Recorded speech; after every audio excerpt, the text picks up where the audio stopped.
So again, hello and welcome to the University of Maryland Extension's Zooming Into Healthy Horsekeeping Spring of 2020 webinar series. We're excited to have all of you joining us live, and for those that are joining us later and listening to this recording, thank you so much for participating. My name is Jennifer Reynolds. I am the Equine and Poultry Extension Coordinator for University of Maryland Extension. I'll be assisting behind the scenes as host. It is my pleasure to introduce our speaker today, Erica Crowell. Erica is currently the agriculture educator for University of Maryland Extension in Baltimore County. She started with Extension as a nutrient management advisor and moved to her current role as an agriculture educator in 2018. She is a graduate of Colorado State University with a Bachelor's of Science in Equine Science.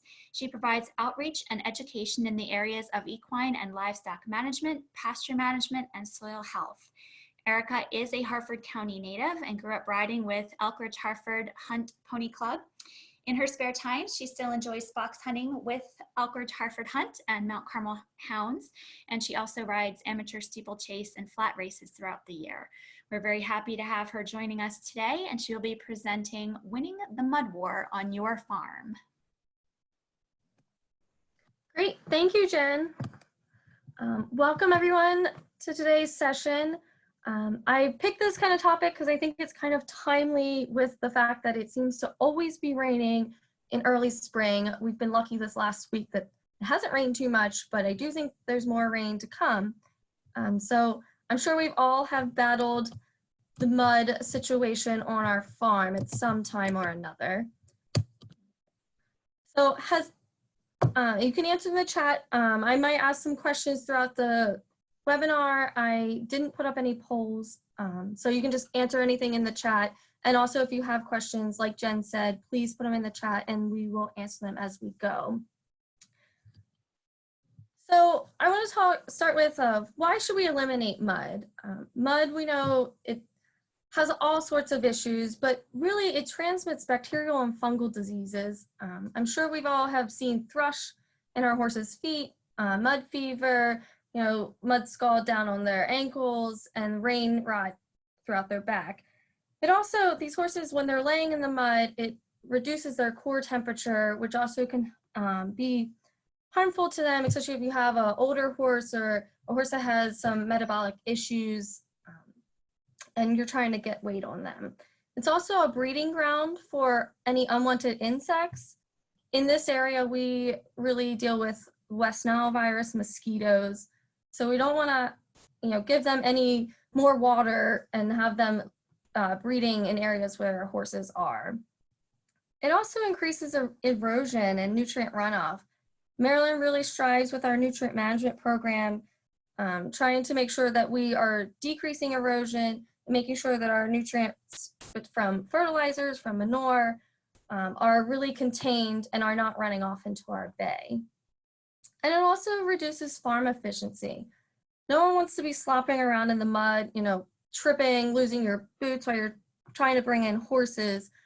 So we want to make this as easy for you and for your horses for being on your farm. So what causes the mud? Clay type soils, they hold water, and in this region we don't have a ton of clay, but we do have enough that we find water being retained in our soils, and it's not draining as easily, say, as if we were on the shore with the sandy type soils. Fields in lower elevation, if you're next to a creek bed, you can find that your field can get pretty swampy quickly. Roof runoff areas, you can see in this picture that I have, it's just a little shed, but it doesn't have any gutters on it. So all that rain falling off the roof there is going to go straight down and it's going to create a little bit of a swale, and it can also destroy the foundation of these barns. Excess manure, if we have horses put in a smaller area, some of us have smaller acreage for our horses, and we're not cleaning up. Manure creates, it holds water, it creates more mud as well. High traffic areas, like gates, if they're standing around the hay feeders like you see in this picture, or waters, that also can be an area where mud will be created. So a recipe for mud. So it's made of really of three things. We have soil, water, and organic matter. And when I'm talking about organic matter, I'm talking about hay, straw, and manure. And sometimes it's easy for us to forget, you know, after a long winter and we have some, you know, the horses are done eating the hay, we forget to kind of pick up that hay. If you don't, it will just, you know, it holds the water right there and it'll create a more of a mess. Same with the manure or any of your bedding. You're probably wondering, well, what is the solution to having the mud? So you want to answer a couple questions to yourself, and you want to ask, you know, why do we have the mud in the first place? Do you have, you know, too many horses on small acreage? Is there, you know, roof runoff issues? Where's your water flowing? Are you, you know, are you sitting low in elevation? Are you actually higher and, you know, water's running away from your barn? And lastly, what is your budget? You know, we can have very economical solutions, or you can have a pretty pricey solution. You know, it depends on your budget, and we all have different budgets. So that's definitely something to keep in the back of your mind. So I'm going to go through the next couple slides will be kind of our tips of what I would suggest. And I'm going to start with pasture management. Soil testing, making sure you're liming and fertilizing, you're not overgrazing your fields. Overgrazing seems to be very common. Making sure that we're mowing and controlling the weeds. If you are able, you can rotate your fields. We really strive to suggest folks that have horses to rotate their fields, give their fields a rest so they can grow up again. And overseeding. In the fall, we can overseed. And if you have a field that needs help, you're going to want to let that to sit for at least one growing season. And I even suggest 1 year. You really want that to have a root structure so that your horses, you know, horses are hard on the ground. They're hard on the fields. They will pick up the roots right away and just destroy everything that you've done. So you really want to let that grow up. And you don't want to do all of your farm at once. You know, if you have several fields that need to be done, pick one field at a time that you can rotate through.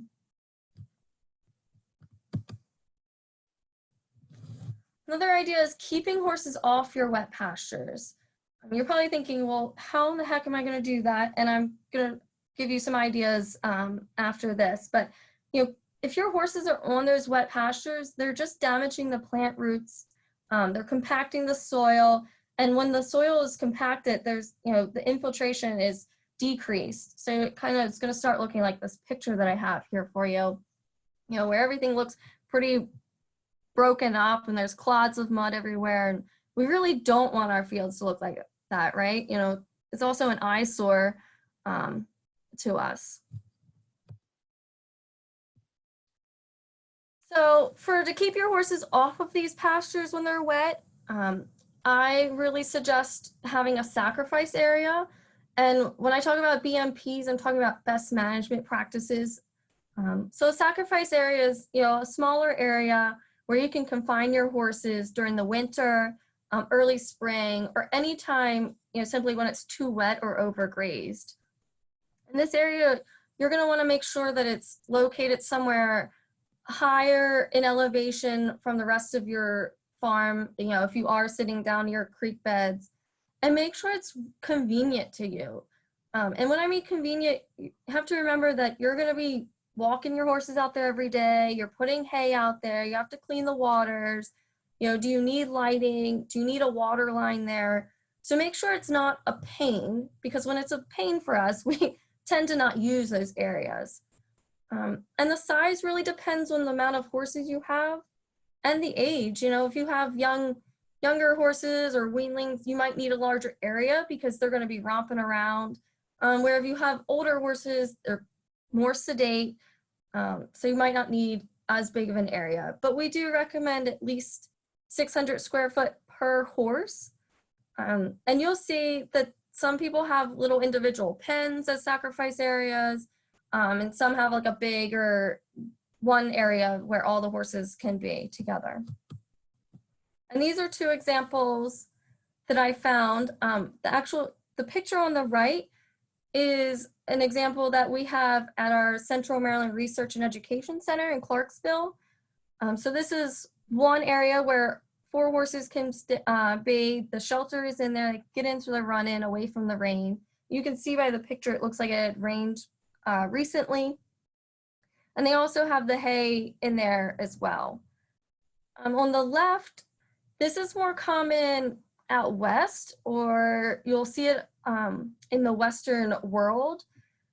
I really like this idea. These are individual runs, especially if you have horses of any higher value to you that you don't want them mixing with other animals in a smaller enclosed area. But they also make it convenient. You have the gates on the end where they can bring their wheelbarrow or skid loader in, remove all the manure from there. The horses can still have interaction, but they're kept by themselves. So you want to think about some footing options when you're talking about sacrifice areas. And I'm going to show you 3 different options here. I'm starting with the most economical one, and then I'll get to the more pricier footing option. And so this right here is what we call hog fuel or wood chips. We're going to recommend you putting at least 12 inches of the wood chips down. And prior to doing that, you're going to want to remember, because this is still wood, it decomposes. You want to get rid of all the mud that you have already there. Scrape it, excavate it, make it a flat surface before you put the wood chips down. And there's pros and cons to both, to all these footings. So the pros to this is that it is economical, and actually I use this at my home. I see the tree guys out quite often on the roads because I live in upstate park, and they're, if they're trimming the trees, I'll just stop next to them and say, hey, what are you guys gonna do with those wood chips? And typically they have to run them to the dump, and that's kind of a pain for them. So I just tell them, if my farm's close by, hey, just drop it off at my farm. I'll use the wood chips. So that's, and they're free. So that's pretty economical in my book. It also reduces the urine odors, and it provides a cushioned surface. The cons are that they do break down and decompose quickly. I find myself having to put, new layers every year or so down, or depending, how much rain we've gotten. So you do have to replace them quite often. So that would be a con to using the wood chips. The next one I have is gravel or sand. At the SEMREC at our demo site, we have the gravel here. When I talk about gravel, it's just crushed rock, less than 5/8 of an inch, not the big boulder number 2 stones. And we recommend applying the gravel 6 to 8 inches. And if you want to use sand, you can use 4 inches of sand. You do want to be careful with sand if you're feeding off the ground. Horses can get sand colic. If it's too deep and you have horses that have tendon or ligament injuries, that can make things worse for them. The pros to this is that if you manage this correctly, it can last several years, and it's much easier to clean up the manure than the wood chips. The cons are it migrates to the soil after a while. You do have to replace it, and gravel can be more expensive than the wood chips. My favorite option, which is also the most pricey option, is the geotextile fabrics. So this is really good because you will put this fabric at the bottom, at the base layer, and then layer it over with stone, and it lets the water filtrate through the fabric while also keeping the soil stable. So this is really good. It improves the drainage in your sacrifice area. And you can see by the diagram that I have here on the right. We put the fabric down. You want to then get some number 2 stone, which are those big chunky 3-inch stones. Layer that, and then a CR6, which is a smaller stone, like an inch or so, maybe a little bit bigger. And then you'll top it with the stone dust like you've seen in our rings. And when this is all rolled out and compressed together, it really makes a great footing. And that is actually what is at the demo site, in the laneways and such. It's wonderful. So it depends, if you can afford this, it's a long-term investment in my eyes. So you kind of have to think of it that way. Just, again, depends on your budget. Other footing options that you might have seen or might hear of are these mud grids. I personally have not used them, but you can see that you can put the mud grid down and then you fill them in with like a sand or some type of stone, and it helps stabilize the soil as well. But you can kind of see that I don't know if the picture on the left, horses might have to get used to walking on them. The picture on the right, they do cover it all the way, and then you don't see the grid at all. Another way of mitigating the mud issues is rotationally grazing. We want to make sure that our horses are not overgrazing the fields. If you don't have any grass cover, you're just going to have mud.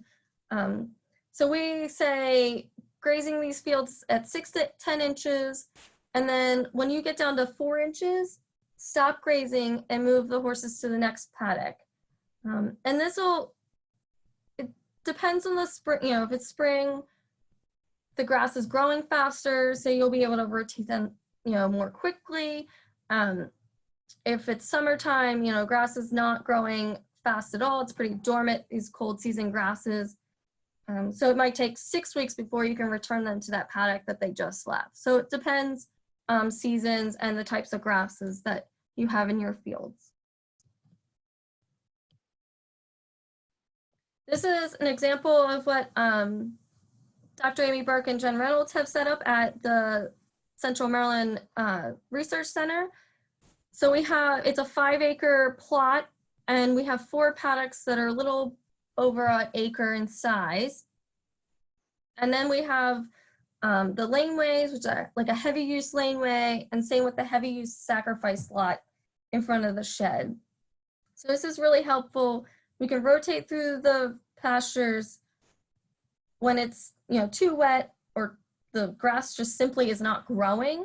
They can go into the sacrifice area, and there's actually also a heavy use, vegetative heavy use area as well that has Bermuda grass in it. So this is a great way, if you had a clean slate to start with, this is a great way to think about setting up your rotational grazing site. And then here are just 2 more ideas for you to look at. Just making sure that the laneways are easily accessible, or you can just do it kind of like a pinwheel and just kind of rotate them around in a circle. Another thing you want to think about is making sure that your gates and the areas where your horses are drinking water, sorry, there's a picture of a cow in here, that these are not collecting the mud. You want to make sure you have some type of surface there that stabilizes the soil. The waters, these automatic waters, they put that small concrete pad around there, but then I've seen, after time, the soil erodes away from that. So you want to kind of build it up, and you can see at the top one a little bit that it kind of slopes away from the water. So that'll help with the erosion tremendously. And same with the hay feeders. I mean, we've all probably have had an experience like on the left where it's just the middle of winter and it's a complete mud hole. You really would like to, instead of feeding the horses on your pastures, you want to put them in the sacrifice lot. That way you can clean up after that, your hay bale's done, clean up the manure in there, so you aren't making that muddy hole. If you don't have this option, making sure that you're moving the hay feeders around frequently so the horses aren't standing there constantly making the hole, worse. That's also an option. Stormwater management. Gutters are really important, and I kind of find this, I put in a little fun fact here that 1 inch of rain on a 50 by 20 roof collects about 620 gallons of water. And in this area, 40 inches of annual precip equals up to 25,000 gallons of additional water. So that's a lot of water when you think about it. That if you don't have those gutters, it's just coming straight off and making a mess around your barn, your run-in, feed shed, whatever it might be. So you can see on the far right, some folks will put a tub here. You can collect the water. You do want to make sure that you have a flush system on the gutters because you don't want your horses drinking debris in their water. Some folks do some water harvesting, and so that's another option as well, along with these French drains. So Rutgers has a really good pamphlet on French drains around the barn area. And you can see on the left here, the gutters, downspouts come down, and then it just drains the water away from the barn into like a long grassy area, somewhere the mud's not going to be created. Or even if you have a pond somewhere at a lower section of your farm or a stream, make it run towards that way and out into the other water. So grass buffer strips are important. This can act as a natural filtration system that'll slow down the runoff, especially around your sacrifice areas. If you want to, especially if you are around some kind of type of stream, you probably should have a buffer around your sacrifice area. And you can make these buffers like 50-foot wide, and then you can flash graze them in the springtime. So they serve kind of as like dual purpose, something to think about as well. You can plant trees and shrubs. And this is a long-term solution. A large tree can use up to 100 gallons of water a day. So obviously this isn't going to happen tomorrow if you plant the trees, but this is a great way to kind of soak up some of that water, especially in a low-lying area. And evergreens use water in the winter, so that's something else to keep in mind as well when you're planting trees. You want to make sure that they are, like if they're in the paddocks, put a cage around them, something that so the horses can't rub on them, eat the bark, and eventually end up killing the tree. And this should be obvious, but make sure before you plant a tree that it's not a poisonous type. So that would be something else to think about. Oh. My last BMP is manure management. So manure is huge. Regular manure removal will reduce the mud development for sure. You want to make sure that, whatever type of manure you have or wherever you're putting it, you can compost it, you can put it back on the fields at a later date. You can also, if you're bedding down with straw, it can be taken away to the mushroom farms around here. But wherever it is, you would like to keep it covered, especially during the rainy times. So if you don't have a manure structure like we do on the right here, you can put a tarp over top of it. But these structures on the right, you actually can get some cost share money from Soil Conservation District and see how it has some French drains at the bottom, as a sloped roof, a concrete pad. These are really nice structures that might be interested to you to put on your farm. And like I said, Soil Conservation, I would contact them. They have cost share for these BMPs that I talked about. They kind of break them down. So if you have 8 to 14 animal units, you can qualify for a prorated cost. And if you have over 14 animal units, which an animal unit is 1,000 pounds, you can qualify for up to 87.5% of the cost share money. So it's not a ton of money, but it pays for most of it. And I would encourage you to look at the cost share programs that are available to you. Each year, the governor gives MDA, Maryland Department of Agriculture, money to use. So I would definitely take advantage of it for sure. And they are always looking for more horse farms to add to their list as well. I'm gonna wrap up here. And so basically I just, at the end of the day, I want you to remember that we should be managing our pastures properly. Definitely keep the horses off of any wet pastures, prevent any manure, hay, and bedding from accumulating anywhere. You wanna make sure you're, in your sacrifice area. And even if you have small acreage, clean up the manure, drag the fields in the summer, make sure, you're really getting rid of any waste. Improve your drainage around your barns or your run-in sheds.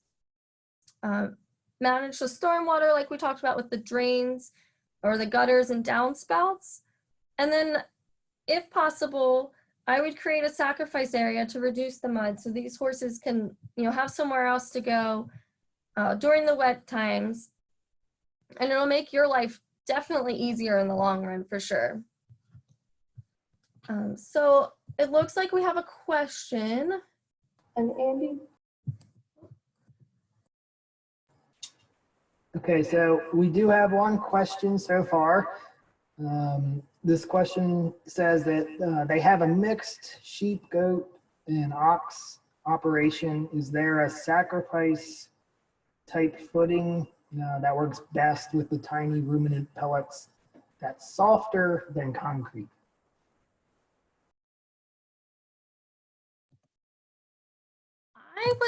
I would suggest the gravel actually doesn't have to be like concrete. If you're not putting all the the fabric and the several layers of stone, gravel would be ideal. You can also sand would be ideal with the small ruminants. Obviously the wood chips would be a absolute pain for you. But I would look into the gravel, and even this picture here it's like a gravel sand mix. So that might be another option as well for you.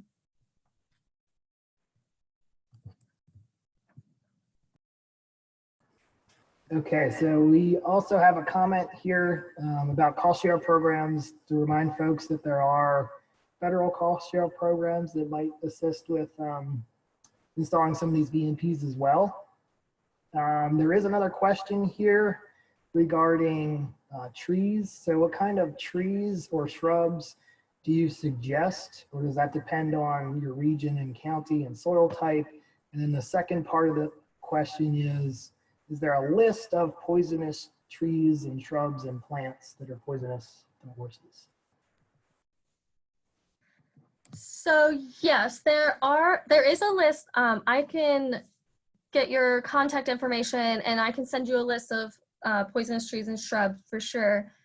Kinds of trees, I would be honest, I wouldn't know exactly the kinds of trees, but they do depend on soil type, area. MDA does a lot of tree plantings, and they have native trees that they suggest planting. And I can also give you that list as well. I just don't know it off the top of my head.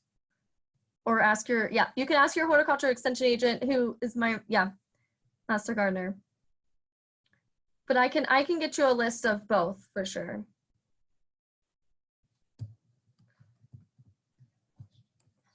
Any other questions?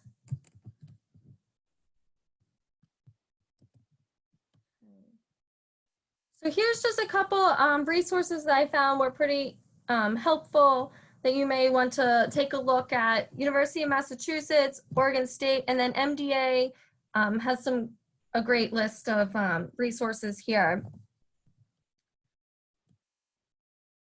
Also, Jen had mentioned before we started that we have a series of these webinars coming up, and I just wanted to add this real quickly for you. If anything is interesting to you, we will also publish this later this week as well.